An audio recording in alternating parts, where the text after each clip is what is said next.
Welcome back. I'm sitting in the roll cage for that pull tractor that I've been working on, and hopefully we'll have some paint on this next week. This week's episode is mostly about the Harley Electroglide. A lot of work between the painting and decals and the wheels that I bought to put on the bike, so hopefully you enjoy a lot of the work that's taking place with that. There's a little bit of work with the grader and a couple other things thrown in for good measure. So thanks for tuning in. Hope you enjoy this episode. A couple of weeks ago I was knocking the steering pin out to get it freed up, and then it dawned on me that that's pretty much all that was holding the steering on. So before I can put the box on it and everything, I need to get this pin out. So what I've done is use 3 ratchet straps to hold the front axle up to the frame, and then I'm going to knock that pin out. Hopefully this should work. This could get real exciting real quick, so I figure I'd film it.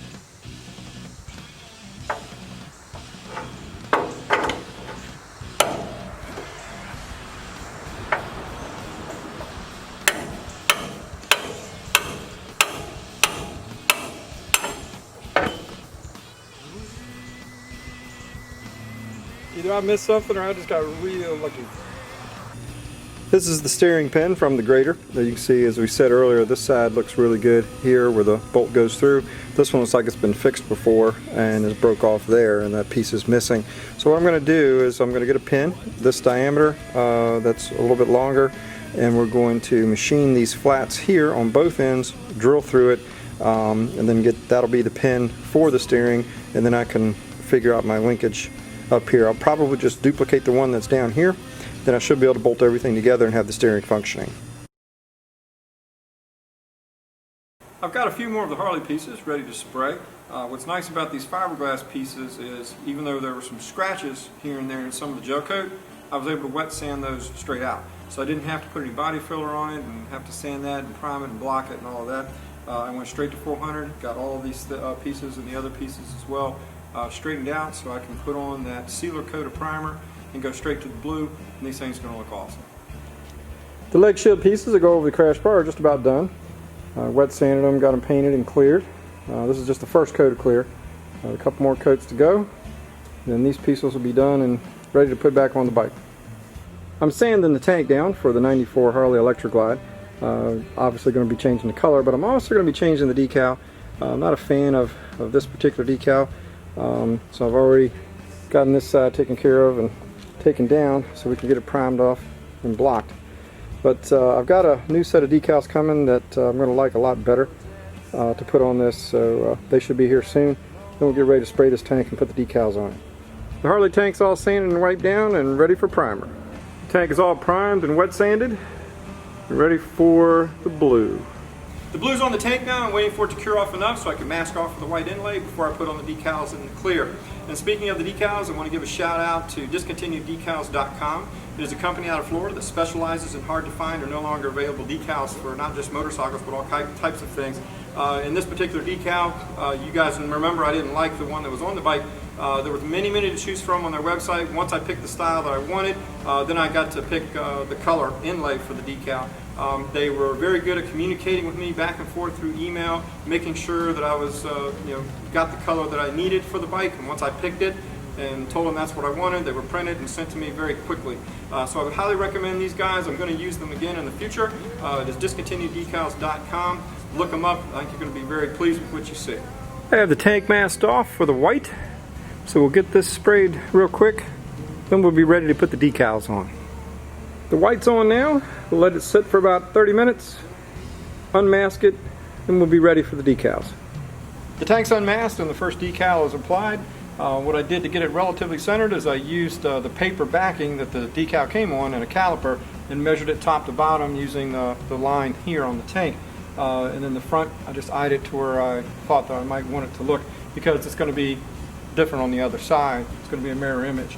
So getting it perfect isn't really that big a deal to me. You can't see both sides of the tank at the same time, but as long as the height is about where I wanted it and pretty centered, that's all I really cared about. So now I'm going to get the other decal put on the other side, and then we'll be ready for some clear. This thing's going to look awesome.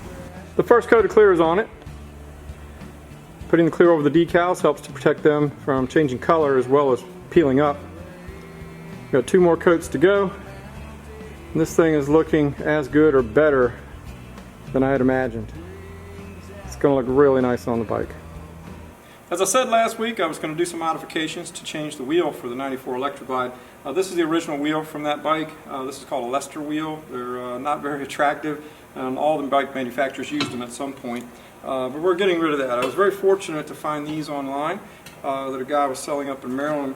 And so we're going to convert it not only to have a nice chrome spoke wheel, which I'm a big fan of, but also the white wall, which, if you remember, I said I didn't want to put that white strip at the base of the fenders because the contrast wouldn't have been right. But anyway, these cleaned up pretty well. I am going to have to do some modifications. The original axle for the bike is a 3/4 inch, but this was a 1 inch off of a Softail. 2007, the bike we're putting them on is a 94. So I was able to find the correct bearings that bring it down to a 3/4 inch internal size for the 3/4 inch axle for the bike. But I am going to have to do some modifications for the centerpiece to so that it puts pressure against the inner races like it's supposed to. But also, this wheel is about 3/8 of an inch thinner than, or narrower rather, than the original wheel. So I'm also going to have to make external spacers. But for the wheel itself, the part I was most worried about, I think I've got all that figured out. So what I'm doing right now is I've got the white wall cleaned up really well. Now I'm polishing the chrome, because pretty soon I'll be about ready to put this wheel on. Hopefully you'll be seeing it in this episode. I think you can see the difference where I've polished and where I haven't. I have not polished there, and if I walk it around this way, you can see a distinct difference in the area that I've already polished. So this wheel and both wheels are going to look really nice once they're put on the bike. In order to fit that late model wheel to our 94 Electroglide, I'm going to have to make a smaller spacer for inside the wheel. I've got a 3/4 inch piece of pipe here. What I've already done is cut one of the ends of the threads off of it. This is going to be the working end for now. So what I need to do next is to machine this flat. Then we'll get our exact measurement, cut the other end off and get that one machined out. And then we're going to have to machine the outer surface so that it fits snugly inside of the original 1 inch inside diameter spacer. I've got the pipe set up in the lathe. I've got a bit ready to cut it. So let's see if we can get this milled down flat.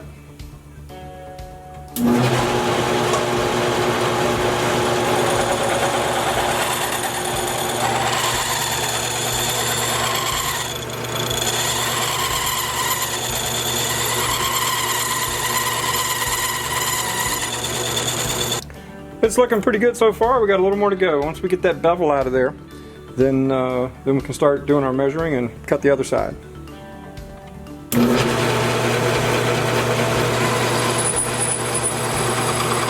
With this end of the pipe machined flat, now what I'm going to do is machine the outside of this until it fits inside of this outer 1 inch diameter tube. And then that's going to, both of these two together are going to be the piece that goes between the bearings for our newer wheel. Just barely touched. I'm going to bring it out and across.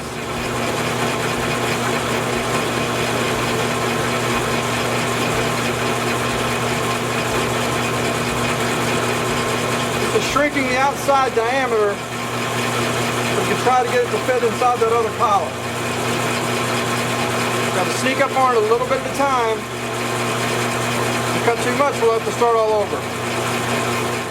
Okay, we've got it all machined down now. And this is the pipe that needs to fit over top of it. You can see a little bit of resistance, which is good. So that is perfect. So that much is done. Now what we need to do is get this exact length measured and then make this the same length to within 1/1000th of an inch. And we can put these two together and put them back in the wheel. I'm measuring the wheel spacer for our late model Harley wheel. This one measures 4.810. So we're going to take the one that we've built. I've already got this side machined perfectly.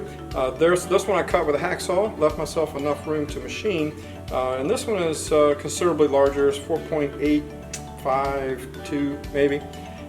So we have a little bit of material to machine off of this to get it true and to make it the exact same length as that. So we're going to machine the end of this one off until we arrive at 4.810 to match the original one, and then we'll put the two together, put the bearings in the wheel, and then the wheel will be ready to set on the bike. You see we've got this in perfectly flat again without the threads, so now we can get a perfect measurement of how long we need this to be, so we can make a cut there, machine the opposite end, and get it perfect so it fits between the two bearings inside of that wheel.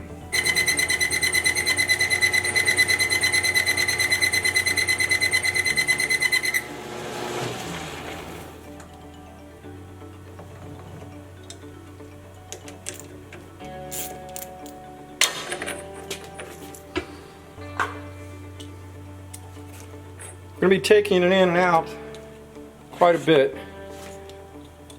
to continue with our measurement. Can't cut off too much, and we have to start all over again. Okay, so we're getting close. This is 4.831. So we just have to be really careful and keep checking so we get them the exact same length. The center spacer is machined. They're both at 4.810. This one fits snugly inside of the original 1-inch inside diameter piece, and then they are both perfect. So this is going to work out really well. When we put our one bearing in, this will fit through the center hub of the wheel, and then when the other bearing goes in, they will fit snugly on the inside race to put pressure against the inside race on both bearings. Now, the beauty part about this is when this center hub from the original wheel, which is a little too short, if you remember, that's why we had to machine one, this is actually going to serve a purpose for us. Since the wheel is narrower, we now need to make up more space on the outside between the swing arm, and normally we would have these spacers that would do that. Pretty much all motorcycles have it, but these are going to be too short now, since again this wheel is narrower. But we can use the original center spacer. We can machine this down. Once we know what our distances need to be, we can machine them from this. So this is actually going to get used. It's not going to get tossed away. The point of this is that anything can be made to fit anything. Okay, you don't have to buy something specific to a certain model. If it's something that you like I specifically like these wheels and tires, they can be made to fit. You just have to have the patience and the know-how to do it. I've got the one new bearing already pressed in the other side. Now it's time for the center spacer that we made. Goes in like so. Now we'll put in the other new bearing. Get it knocked in gently.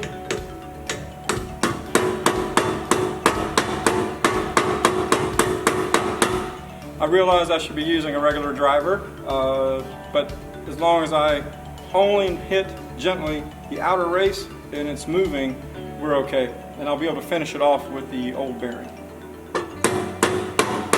So now that the bearing is almost flush, I'm going to use the old bearing to use as a driver to push it in the rest of the way.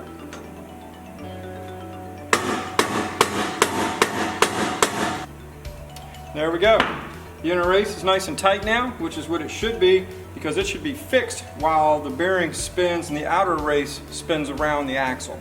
So with our dimensions being perfect, the wheel is acting exactly how it should. Both side covers are back on the bike now, so we're working our way forward. Let's get that tank painted with the decals. We'll get to work on the front end.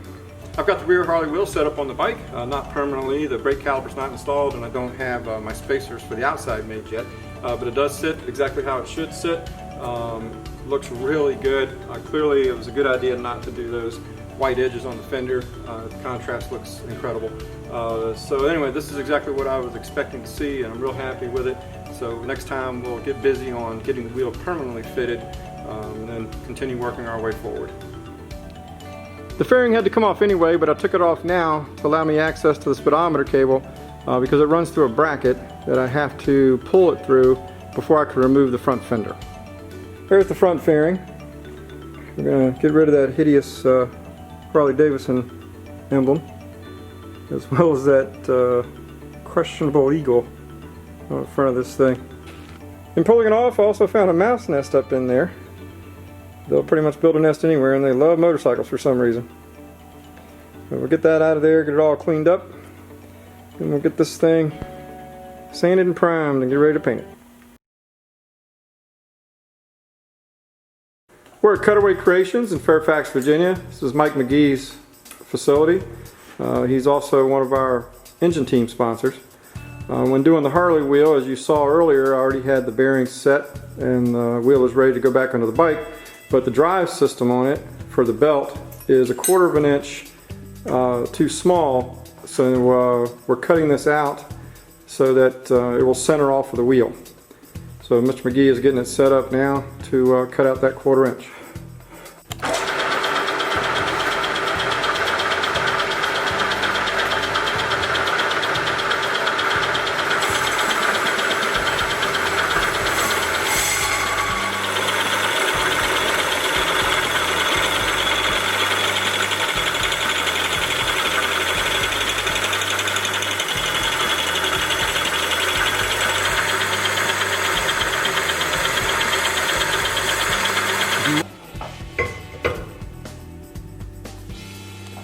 like a glove.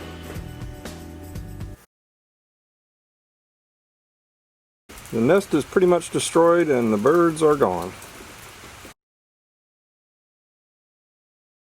After pulling the carburetor apart on this thing and going through it, it just wasn't worth the rebuild. So I bought a whole new carburetor and air filter assembly. Got the entire thing for like 20 bucks, so it's like, why bother rebuilding it? So let's got it all back together now with the filter. Let's see if this thing fires up.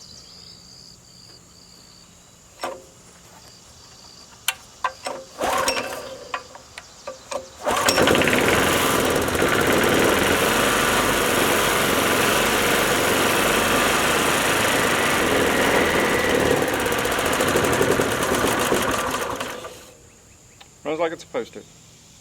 We're at the home of Mr. J. Fry, doing a little work to his beautiful 1967 C10 Chevy truck. We'll be putting on a Holley Sniper electronic fuel injection unit. Mr. Fry has been a friend of the program for a while. If you remember, you've been watching religiously the students that were working on that 48 Chevrolet. Mr. Fry is the gentleman that donated the vehicle to us so we could do that work to it. So we're going to do a little work again on this 67 and see if we can't get her running.